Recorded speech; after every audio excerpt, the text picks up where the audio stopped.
இன்றைக்கி நம்ம என்ன பார்க்க போகிறோம்னா கந்தக பஸ்பம் எப்படி செய்கிறது அதுதான் பார்க்க போகிறோம். இப்போ நான் காட்டுறது வந்து சுற்றி பண்ண கந்தகம். கந்தகம் சுற்றி பண்ணால் என்ன எந்த நேரத்தில் இருக்குது அப்படின்னு சொல்லி நீங்கள் கேட்க வேணாம். நீங்கள் ஒரு 5-6 முறை பாலில் உருகி சாய்க்கும் பொழுது கந்தகம் வந்து ஒரு சாக்லேட் கலரில் இருக்கும். இது பாலில் சுற்றி பண்ணது தான். இது நான் வந்து 9 முறை சுற்றி பண்ணதுனால இந்த மாதிரி கருப்பு நிறத்தில் ஒரு தோற்றம் கொடுக்குது. அதாவது ஏன் சித்தர்கள் வந்து பாலில் உருக்கி சாய்க்கணும் கந்தகத்தை சுற்றி அப்படின்னு சொல்லி சொன்னாங்கன்னா, பால் என்ன பண்ணுன்னா, நீங்கள் கந்தகத்தை உருக்கி சாய்க்கும் பொழுது பால் வந்து கந்தகத்தில் இருக்க அந்த கந்தக திராவகத்தோடு சேர்ந்து வேதிவினை புரிஞ்சு அந்த திராவகத்தை வந்து முறிக்க ஆரம்பிக்கும். அந்த திராவகத்தை முறிக்க என்ன ஆகுனா கந்தகம் கருகி அந்த கறியை வந்து கொஞ்சம் கொஞ்சமாக வெளியே தள்ளும். அந்த கறி என்ன ஆகும், உருகிற கந்தகத்தோடு சேர்ந்து மறுபடியும் உருகி அதுபோல் அது மஞ்சள் கலரில் இருக்க அந்த கந்தகம் வந்து நிறம் மாதிரி இந்த மாதிரி சாக்லேட் கலர்லேயோ கருப்பு கலர்லேயோ ஒரு தோற்றம் கொடுக்கும். அதனால சித்தர்கள் வந்து பாலில் சுற்றி பண்ண சொல்லியிருப்பாங்க. சரி, இந்த கந்தக பஸ்பத்தை பற்றி சித்தர்கள் என்ன சொல்லியிருக்காங்க அப்படின்றத பார்க்கலாம். இது வந்து அகத்தியர் 30 சூத்திரங்களில் கந்தக பஸ்பம் அப்படின்ற தலைப்பில் இந்த பாடல் இருக்குது. ஓடுமடா இன்னும் ஒன்று உரைப்பெண் கேளு, உற்ற கெந்தி பஸ்பமதை உரைக்கப் போமோ, தேடுகின்ற சிறு பீலை இலை அரைத்து சிறு குகை போல் உண்டு பண்ணி சீலை செய்து கூறுகின்ற கந்தகத்தின் கட்டி மேலே குரு பூசி வாய் நீரால் குகைக்குள் வைத்து மூடுவாய் செல்மூடி சீலை செய்து 3 அருவில் புடம்போடு மறந்திடாது அப்படின்றாரு. இதில் என்ன சொல்கிறாருன்னா, சிறு பீலை இலை அரைச்சி சிறு குகை போல் உண்டு பண்ணி அப்படின்றாரு. சித்த நூல்களை படிக்கும்போது நமக்கு தேவையான விஷயத்தை மட்டும்தான் எடுத்துக்கணுமே தவிர எல்லா விஷயத்தையும் எடுத்துக்கூடாது. இப்போ நான் வந்து இந்த கந்தக பஸ்பம் செய்யும்போது சிறு பீலை இலை எடுக்கலை. ஏன்னா இப்போ அபிரக சத்து பிரிக்கிறதுக்கு சித்தர்கள் வந்து பல முறைகள் சொல்லியிருப்பாங்க. அதில் ஒரு முறையில் வந்து புறாவின் எச்சம் அப்படின்னு சொல்லியிருப்பாங்க. அதுக்குன்னு பார்த்தோம்னா நம்ம புறாவின் எச்சம் இருந்தால் மட்டும்தான் அபிரக சத்து பிரிக்க முடியுமா அப்படின்னு கேட்டால் கிடையாது. வேறு வழிமுறைகளையும் பிரிக்கலாம். அதனால் சித்தர்கள் நூலை படிக்கும்போது நமக்கு தேவையான கரு என்னமோ அதை மட்டும்தான் எடுத்துக்கணுமே தவிர மொத்த ப்ராசஸையும் அப்படியே செய்யணுன்ற அவசியம் இல்லை. அப்படின்னா நம்ம ஒரு ப்ராசஸையும் செய்கிறதுக்கு பல வருஷங்கள் ஆயிரும். அதனால் இந்த இடத்துல நான் சிறு பீலை இலை இருக்கலை. நமக்கு தேவையானது முக்கியமான கரு தான். கந்தகத்தை எது பஸ்பம் பண்ண போகுதுன்னா அந்த வாய்நீர் தான். அதனால் நான் வாய்நீர் மட்டுமே வச்சு இந்த செய்முறையை செய்து காட்டியிருக்கேன். இப்போ பார்ப்பீங்க, இதுதான் சித்தர்கள் சொன்ன வாய்நீர். வாய்நீர்னால் நீங்கள் வேறு எதுவும் தவறாக புரிஞ்சுக்க வேணாம். வாய்நீரை பற்றிய தெளிவான பதிவை வந்து நான் அடுத்த பதிவாக கொடுக்குறேன். அதை விட்டுட்டு நம்ம மருத்துவத்தில் வந்து எச்சில் துப்பி அரைக்கிறது வந்து அது முறையான செயல் கிடையாது. அது வந்து மருத்துவத்துக்கே அவப்பேர் உண்டு பண்ணுற செயல். இதை பற்றி நான் தெளிவாக அடுத்த ஒரு பதிவை கொடுக்கலான் இருக்கேன் வாய்நீரை பற்றி. சரி, இப்போ பாடலுக்கு வரலாம். அந்த பாடல் அதுக்கப்புறம் என்ன சொல்லியிருக்காருன்னா, கூறுகின்ற கந்தகத்தின் கட்டி மேலே குரு பூசி வாய்நீரால் குகைக்குள் வைத்து, அதாவது குரு மருந்து பூசி வாய்நீரால் மதித்து அதுக்கு கவசம் கட்ட சொல்லியிருப்பாங்க. இந்த இடத்துல குரு மருந்து சேர்க்கலையே, நீங்கள் வாய்நீர் மட்டும்தானே ஊற்றிருக்கீங்க அப்படின்ற கேள்வி நீங்கள் கேட்கலாம். ஆனால் வாய்நீர் குரு மருந்தால் செய்யப்பட்டது தான் அப்படின்றதுனால நம்ம தனியாக குரு மருந்து சேர்க்க தேவையில்லை. சரி, இந்த மாதிரி செஞ்சு நம்ம எடுக்கும்பொழுது வெண்மை நிறம் கொண்ட கந்தக பஸ்பம் நமக்கு கிடைக்கும். அந்த கந்தக பஸ்பம் என்னென்ன மருத்துவ குணங்கள் கொண்டிருக்கும் அப்படின்னு சொல்லி அகத்தியர் சொல்கிறான்னு பார்ப்போம்.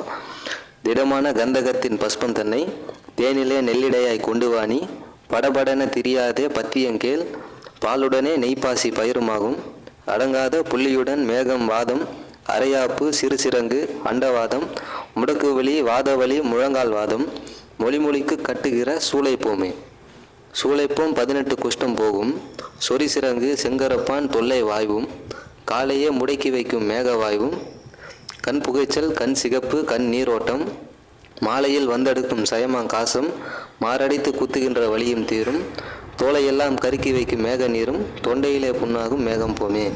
இத்தனை விதமான நோய்கள் தீரும் அப்படின்னு சொல்லி அகத்தியர் தன்னோட நூலில் குறிப்பிடுறாரு. அதாவது கந்தகத்தோட பஸ்பத்தை வந்து நெல்லையடையாக தேனில் சாப்பிட்டுட்டு வந்தோன்னா அதுக்கு பற்றியும் சொல்கிறாரு. பாலுடனே நெய் பாசி பயிருமாகும், அது பால் நெய் பாசி பயிர் இதெல்லாம் சேர்த்துக்கலாம். இதில் என்னென்ன நோயில் குணமாகும்னா புள்ளி மேகம் வாதம் அரையாப்பு அப்படின்னா இந்த கால் இடையில் வரக்கூடிய அந்த கட்டிகள் சொல்லுவாங்க. தோலில் வரக்கூடிய கட்டிகள் அரையாப்பு கட்டிகள் சொல்லுவாங்க. சிறு சிறங்கு அண்டவாதம் முடக்கு வலி வாதவலி முழங்கால் வாதம் இந்த மாதிரி வாதங்கள்லாம் சரியாகும். முடக்கு வாதம் வந்து முடக்கு வலி அப்படின்றது வந்து 2 விதமாக பிரிக்கலாம். ஒன்று ரசத்தால் தீரக்கூடியது, இன்னொன்று கந்தகத்தால் தீரக்கூடியது. சரி, மொழிமொழிக்கு கட்டுகின்ற சூளைப்போமே. சூளைனாலே நீங்கள் புண்ணுன்ற அர்த்தத்தை எடுத்துக்கலாம். அதாவது வயிற்றில் வர புண்ணையும் சூளைன்னு தான் சொல்லுவாங்க. அது மாதிரி புண்களை வந்து சூளைன்னு சொல்லி குறிப்பிடுவாங்க. சூளைப்போம் 18 குஷ்டம் போகும். தோல் நோய் முக்கால்வாசி தோல் நோய்களை வந்து கந்தக பஸ்பம் ஒன்றே குணப்படுத்தும் அப்படின்றது தான் சித்த நூல் எல்லாத்துலேயுமே சொல்லக்கூடியது. ஸ்கின்ல வர ரேஷஸ்ஸு, அந்த இன்ஃபெக்ஷன் எல்லாத்தையுமே கந்தகம் வந்து சரி பண்ணுற தன்மை கொண்டு இருக்கும். அதனால் கந்தக சுண்ணம் வந்து இந்த மாதிரி தோல் நோய்கள் எல்லாத்தையும் குணப்படுத்தும். காலையே முடக்கி வைக்கும் மேகவாயு. சரி, கண் புகைச்சல், கண் சிகப்பு, கண் நீரோட்டம், அதாவது கண் புகைஞ்சு போகிறது, அதிகபட்சமாக வெப்பம் கிளம்பி கண் புகைஞ்சிருது, அதன் மூலமாக கண் சிகப்பாக மாறுறது, கண்ணில் நீர் ஓடுறது, இதெல்லாம் எதனால் வரும்னா உடம்பு அதிகபட்சமாக சூடு கண்டுச்சுன்னா இந்த மாதிரி கண் புகைச்சல், கண் சிகப்புலாம் வரும். நீங்கள் கந்தகத்தை மருந்தாக சாப்பிடும்போது என்ன ஆகும்னா அது உங்கள் உச்சி முதல் பாதம் மாதிரி குழி வந்து போகும் இந்த கந்தகம் நீங்கள் மருந்தாக சாப்பிடும்போது. அதனால தான் அந்த காலத்துலேருந்தே பெரியவர்கள் என்ன சொல்லியிருப்பாங்க, கெந்தி உண்ண உந்தி குளிரும் அப்படின்னு சொல்லியிருப்பாங்க. உடல் வந்து சூடு கண்ட உடலும் குளிர்ச்சி அடையும் இந்த மருந்து சாப்பிடும்போது. மாலையில் வந்தெடுக்கும் சயமான் காசும் மாரடித்து குத்துகின்ற வலியும் தீரும், தோலையெல்லாம் கருக்கி வைக்கும் மேக நீரும் தொண்டையிலே புண்ணாகும் மேகம் போமே. அதாவது சர்க்கரை நோய், இந்த நீரிழிவுனால் உண்டாகக்கூடிய மேகம் வந்து முத்துச்சுன்னா நீரிழிவு அப்படின்னு சொல்லியிருப்பாங்க நூலில். அதன் மூலமாக உண்டாகிற அந்த தோலை கருப்பாக்கும் மேக நீர் அப்படின்றாரு.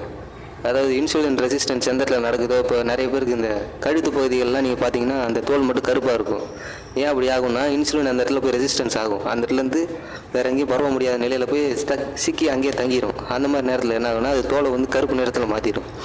அந்த மாதிரி கருப்பு நிறத்தில் மாறி தோலையும் இந்த கந்தக பஸ்பம் சாப்பிடும்போது சரியாகும் அப்படின்றது தான் இந்த இடத்துல சொல்கிறாரு. சரி, மேற்படி நம்ம இந்த பஸ்பத்தை எப்படி தயாரிக்கிறது அப்படின்றத பார்க்கலாம். இந்த மாதிரி இதை கந்தகத்தையும் வாய் நீர் நல்லா சேர்த்து பேஸ்ட்டு பதமாக அரைச்சி எடுத்து மணலில் வச்சு அடுப்பில் வச்சாச்சு. அடுப்பில் வச்சு இனிமேல் பற்ற வைக்க வேண்டியதுதான்.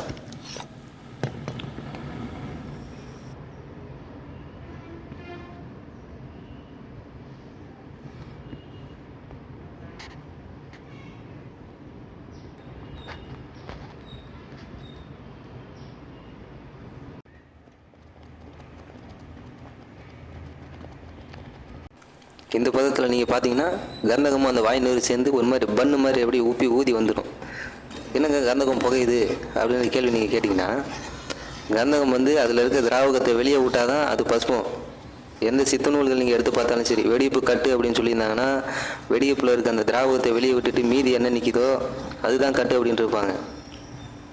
அதாவது வெடிப்பு, சீனம், புளி இது எல்லாத்தையும் சேர்த்து எரிக்கும்போது என்ன ஆகுங்க, அதில் இருக்க திராவகம் வந்து எரிஞ்சு கருகி வெளியே போயிடும், மீதி வெடிப்போட சத்து மட்டும் நிற்கும். அதுக்கு பேர் தான் வெடிப்பு கட்டி வெடிப்பு சுண்ணன்னுவாங்க. அதே தான் இங்கே கந்தகத்திலே கான்செப்ட்டு. கந்தகத்தில் இருக்கிற அந்த திராவகம் வந்து வெளியேறி கந்தகத்தில் இருக்க நமக்கு தேவையான அந்த பொருள் மட்டும் நிற்கும். அதுதான் இங்கே பஸ்பமாக போதே தவிர அந்த திராவகம் இல்லை. அதனால் அது புகஞ்சே தீரும். நெருப்புனா எப்படி தொட்டவனை சுடுமோ அதுபோல் இது ஒரு விதி. கந்தகத்தில் இருக்க திராவகம் வெளியேறினா மட்டும்தான் அது கட்டோ இல்லை பஸ்பமாக செய்ய முடியும். சரி, இந்த நிலையில் நீங்கள் பார்த்தீங்கன்னா கந்தகம் வந்து சுத்தமாக கரியாகி இருக்கும். எப்படி நீங்கள் மூலிகையிலேருந்து உப்பு எடுக்கிற செயல்முறை உங்களுக்கு தெரியும்னு நினைக்கிறேன்.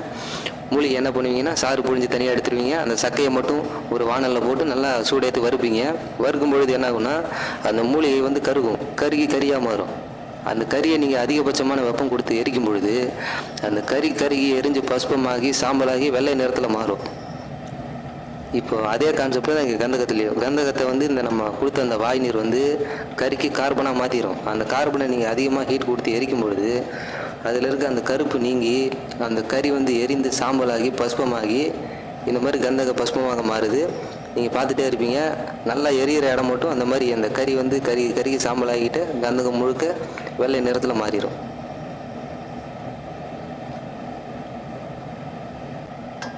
கந்தக பஸ்பம்னா தும்பை மலர் மாதிரி இருக்கணும் சித்த நூலில் சொல்கிறது.